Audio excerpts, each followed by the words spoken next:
जय हिंद, नमस्कार। स्वागत है आप सभी का धर्मा यूपी ट्रिपल एस पर। हाय अनुज, वेलकम यू ऑल। उम्मीद करता हूँ आप सभी स्वस्थ होंगे, मस्त होंगे और बेहतरीन, शानदार, जबरदस्त, जिंदाबाद तरीके से अपनी पढ़ाई कर रहे होंगे। तो माँ भारती की संतानों, एक बार फिर से आप सभी का हार्दिक स्वागत है आपके अपने चहेते ऑनलाइन एजुकेशन प्लेटफॉर्म धर्मा यूपी ट्रिपल एस पर। किस तरीके से सिर्फ 45 डेज के अंदर, जी हाँ, सिर्फ 45 दिनों में किस तरीके से पढ़ना है जिससे आपका score UP triple S C PET 2026 में बेहतरीन हो पाए।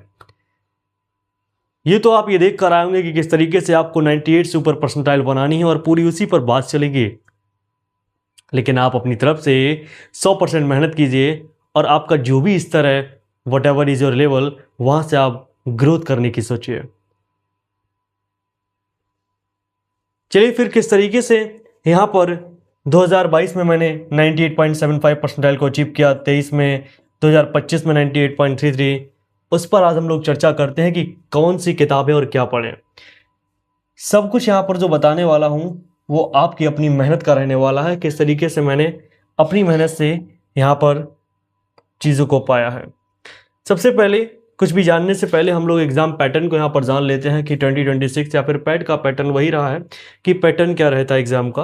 आपको पता होगा हमारे पास कुल 100 क्वेश्चंस होते हैं, 100 मार्क्स के होते हैं, 2 घंटे का टाइम होता है, 0.25 यानी 14 की नेगेटिव मार्किंग होती है, यानी 4 गलत करने पर एक सही भी आपका चला जाता है।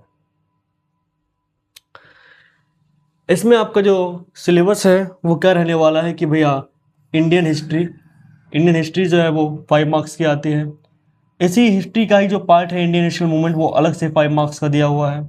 जियोग्राफी 5 मार्क्स की दी हुई है। इंडियन इकोनॉमी ये भी 5 मार्क्स की है। जनरल साइंस 5 मार्क्स में आता है। मैथमेटिक आपकी 5 मार्क्स में है, जो एलिमेंट्री मैथमेटिक यानी परसेंटेज, प्रॉफिट लॉस, SICI, वहाँ से क्वेश्चन बनते हैं। General Hindi 5 marks, English 5 marks, current affair 10 marks, strategy के 10 marks, Hindi passage 10 marks, graph आता है यानी DI 10 marks, table interpretation 10 marks, यानी 2 यहाँ से एक तरीके से DI का पार्ट बन चुके हैं, 20 marks, reasoning 5 marks and polity 5 marks. तो कुल मिला के यह आपका एग्जाम पैटर्न रहता है। आपके लिए बिल्कुल एकदम बेहतरीन सी शीट प्रोवाइड करा दी जाएगी एग्जाम पैटर्न की, इसको आपने देखा है। अब सीधे मुद्दे की बात करते हैं कि भाई किस तरीके से पढ़ना है और क्या क्या पढ़ना है। सबसे पहले जब मैं किताबों की तरफ चलता हूं कि कौन सी किताबें आपको पढ़नी चाहिए,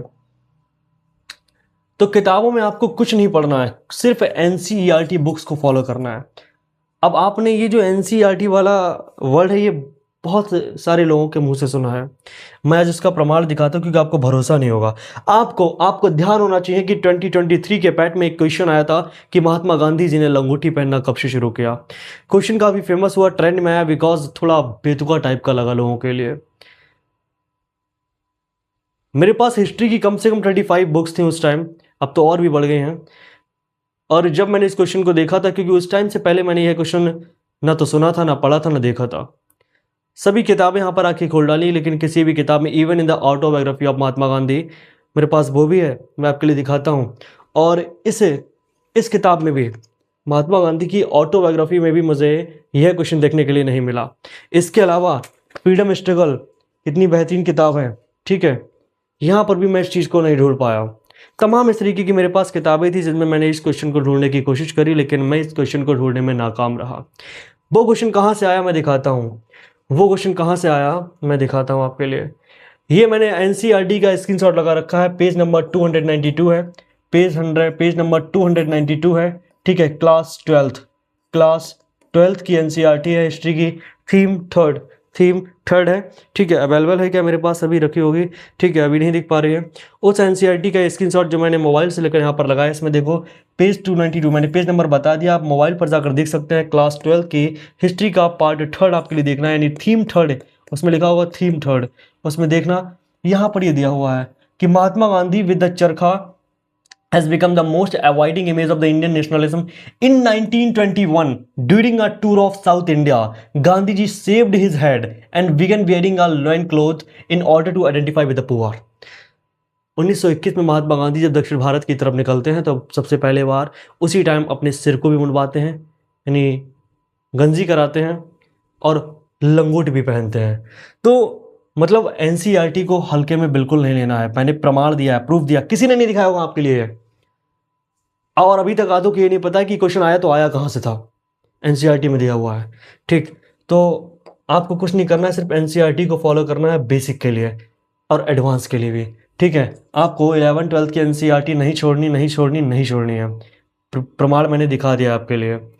कुछ अन्य टॉपिक जैसे कि भारतीय राष्ट्रीय आंदोलन, इसके सारे टॉपिक जो उसके अंदर दिए गए हैं, भारतीय कला, सुभाष चंद्र बोस, महात्मा गांधी, नृत्य एवं महोत्सव, माउंटेन वैली ग्लेशियर, इस तरीके के जो तमाम टॉपिक, जो चुनिंदा कुछ और भी टॉपिक्स हैं जिनका एनसीईआरटी में बहुत अच्छे से जिक्र नहीं मिलता है, उनके लिए आपको कुछ नहीं करना है मेरे भाई। इतना सुनहरा आपके लिए अवसर दिया मैंने, आपको सिर्फ यहाँ पर व्हाट्सएप कर देना है और ये नोट्स मैं आपके लिए प्रोवाइड कराऊंगा फ्री में। और नोट्स जब पढ़ने के, देखो पढ़ने से ही आपको पता लग जाएगा कि इसमें से क्वेश्चन आएगा नहीं आएगा। शानदार नोट्स होंगे, सारे क्वेश्चंस आपको वहां से मिलने वाले हैं। ठीक, तो और उसका कोई चार्ज नहीं जा रहा, फ्री में तो ले ही सकते हो कम से कम। ठीक है, आपसे कोई पैसा नहीं जा रहा इस चीज़ का।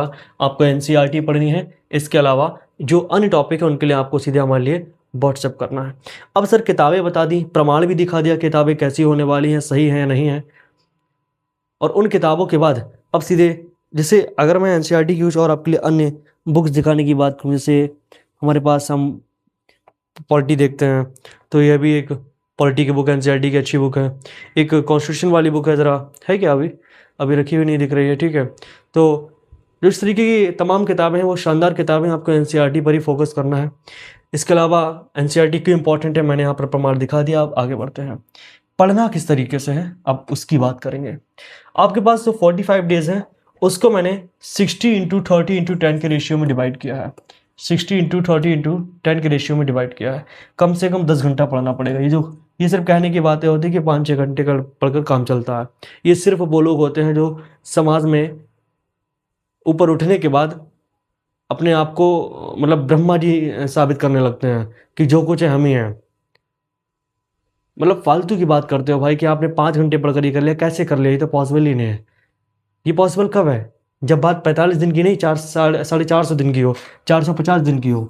450 दिन में जब आप 5-5 घंटे पढ़ेंगे फिर जाके आप कभी एग्जाम देंगे तो आप सफल हो जाएंगे। लेकिन अगर आप जब आप 45 दिन की बात करते हैं तो आप 5 घंटे में अगर परीक्षा निकालने की बात कर रहे हैं तो आप सिर्फ हवा में बातें कर रहे हैं, इसके अलावा कुछ नहीं कर रहे हैं। ठीक है, कॉम्पिटिशन बढ़ चुका है, चीज़ें बढ़ चुकी हैं। देखिए यहाँ पर मैं कोई भी बात गुमराह करने वाली करने नहीं आता हूँ, जो हकीकत है उससे आप भी परिचित हैं और मैं भी परिचित हूँ। ठीक है, तो ये बात आप अच्छे से समझ लीजिए कि आपको अगर सिर्फ 45 दिन में, सिर्फ 45 दिन में, बाकी पंचवर्षीय योजना चलानी तो चलाते रहिए, अगर सिर्फ 45 दिन में करना है तो कम से कम 10 घंटे आपको पढ़ना पड़ेगा। इस 10 घंटे को मैंने 60/30/10 रेशियो के डिवाइड में किया है। ठीक है, यानी 6 घंटे, यानी ये जो पहला पोर्शन है यहाँ आप 6 घंटे लगा रहे हैं, ये जो दूसरा पोर्शन है यहाँ आप 3 घंटे दे रहे हैं, और जो चौथा पोर्शन है यहाँ आप सिर्फ 1 घंटा दे रहे हैं। यहाँ आपको क्या करना है, 1 से लेकर 7 दिन, पहले सप्ताह आपको हिस्ट्री पढ़नी है, दूसरे सप्ताह आपको उसी हिस्ट्री में आईएनएम पढ़ना है, नोट्स मैं दूंगा, तीसरे सप्ताह आपको जियोग्राफी पढ़नी है, ध्यान रखना चुनिंदा टॉपिक्स के ही नोट्स मिलेंगे। ठीक है, और सब कुछ फ्री। चौथे सप्ताह आपको पॉलिटी पढ़नी है, आफ्टर दैट आपको इकोनॉमिक्स पढ़नी है। ठीक है, मैंने 7-8 दिन का गैप यहाँ पर रखा और स्ट्रेटेजी के पढ़नी है। ये वह पोर्शन है जो आपको ज़्यादा टाइम मांगता है। मैं ये नहीं कह रहा हूँ इसका वेट ज़्यादा, ये टाइम मांग रहा है। ये 5 मार्क्स में है, ये वाला 10 मार्क्स में है, लेकिन ये टाइम मांगता है। नेक्स्ट 30 सेगमेंट वाले की बात करते हैं, यानी 3 घंटे में आपको क्या पढ़ना है। तो इधर वाला पोर्शन कभी कवर करने के बाद आप 3 घंटे में एंट्री करेंगे और वहाँ आप शुरू के जो 7 दिन है उसमें हिंदी पढ़ेंगे, फिर अगले जो 7-8 दिन है उसमें इंग्लिश पढ़ेंगे, फिर मैथ्स और डीआई का काम तमाम करेंगे, फिर आप करंट अफेयर को रिवाइज करेंगे, साइंस को पढ़ेंगे, रीजनिंग को पढ़ेंगे। सभी सब्जेक्ट्स मैंने यहाँ पर कवर कर दिए हैं और बहुत अच्छे तरीके से कवर कर दिए हैं भाई। 6 घंटा, 3 घंटा बहुत है। ठीक है, 1 घंटा, सब कुछ पढ़ने के बाद शुरू से आपको कहानी को शुरू करना है, छोड़ना कुछ नहीं है। आप ये अच्छे से जानते हैं कि जब हम चैप्टर मॉक टेस्ट की बात करते हो तो यहाँ पर आप, अगर किसी ने मैथ्स को नहीं पढ़ा है, डीआई को नहीं पढ़ा है, तो यहाँ आकर वो अटक जाएगा। लेकिन अगर जीके जीएस की बात करते हैं तो यहाँ आपने कितना भी पढ़ लिया हो मेरे भाई, कितना भी पढ़ लिया हो उसकी लिमिट नहीं होती है। तो यहाँ आकर जब आप मॉक लगाएंगे तो आपको हमेशा हमेशा आप रिफ्रेश रहेंगे। ठीक है, तो इसका मॉक लगाइए ना। ठीक है, शुरू के जो 1 से 25 दिन है, 1 से 25 दिन है, चैप्टर मॉक टेस्ट लगाना है। किसका? इस वाले पोर्शन का, जीके जीएस 60% वाले पोर्शन का। यहाँ अभी बाद में आएंगे। ठीक है, जब आप ये कर लें फिर यहाँ भी आ जाइए, तब तक चीज़ें बढ़ेंगी नेक्स्ट, क्योंकि 25 दिन का जो हमारा जर्नी चल रही है वो 25 डेज़ की है। जब यहाँ आप 20 डेज़ पढ़ लेंगे, 5 डेज़ लास्ट में बचेंगे चैप्टर मॉक टेस्ट में, टाइम बचता है तो इनकी भी लगा लीजिएगा। फिर सेक्शनल मॉक टेस्ट, इनकी गिनती कम होती है, टाइम भी मैंने कम दिया है, और यहाँ पर आकर आप चीज़ों को अच्छे से समझ सकते हैं, कर सकते हैं। ठीक, फुल लेंथ मॉक टेस्ट 31 से 45, कम से कम 15-16 टेस्ट यहाँ पर लगाइए, फुल लेंथ मॉक टेस्ट। उसके बाद ही आप अपने आप को जज कर पाएंगे कि आप कहाँ हैं। जब आप इस तरीके से चीज़ों को पढ़ पाएंगे, डिवाइड कर कर, सिर्फ 10 घंटा आपसे मांगा है, तब जाकर ही आप कुछ कर पाएंगे। अदरवाइज घूमते रहिए, फिरते रहिए, कुछ भी होने वाला यहाँ पर नहीं है। ये बात आप अच्छे से जान लीजिए। इन सारी चीज़ों को हम आपके लिए फ्री में प्रोवाइड करा देंगे। आपको मैंने नोट्स बता दिए हैं, ये अगर सिलेबस वगैरह चाहिए हो, क्या कैसे पढ़ना है ये भी चाहिए हो तो बता दूंगा। अगर एनसीईआरटी की बुक्स का फोटो भी चाहिए कि कौन कौन सी एनसीईआरटी की बुक्स है जो हमको पढ़नी चाहिए, क्योंकि एनसीईआरटी में भी बहुत बुक्स है, तो आप कमेंट कीजिए, मैं आपको एनसीईआरटी की बुक्स भी प्रोवाइड करा दूंगा, कि उनका फोटो दिखा दूंगा कि मेरे भाई कौन कौन सी बुक्स आपके लिए पढ़नी चाहिए, कौन कौन सी बुक्स के थ्रू आपको जाना चाहिए। अगर आप ये जानना चाहते हैं कि करंट अफेयर्स को किस तरीके से पढ़ना है, कहाँ से पढ़ना है, तो उसका भी आप कमेंट कीजिए, आपको वह भी हम बताएंगे किस तरीके से, प्रॉपर गाइडेंस देंगे। जो अन्य टॉपिक्स हैं उनकी पीडीएफ प्रोवाइड कराएंगे। ठीक है, समझिए बात को, सब कुछ मिलने वाला है, बस जुड़े रहिए हमारे साथ। और चीज़ों को भाई शेयर कीजिए, लाइक कीजिए, कमेंट कीजिए, अपना प्यार दिखाइए। परिवार में नए हैं तो तुरंत सब्सक्राइब कर लीजिए, दोस्तों में शेयर कर दीजिए।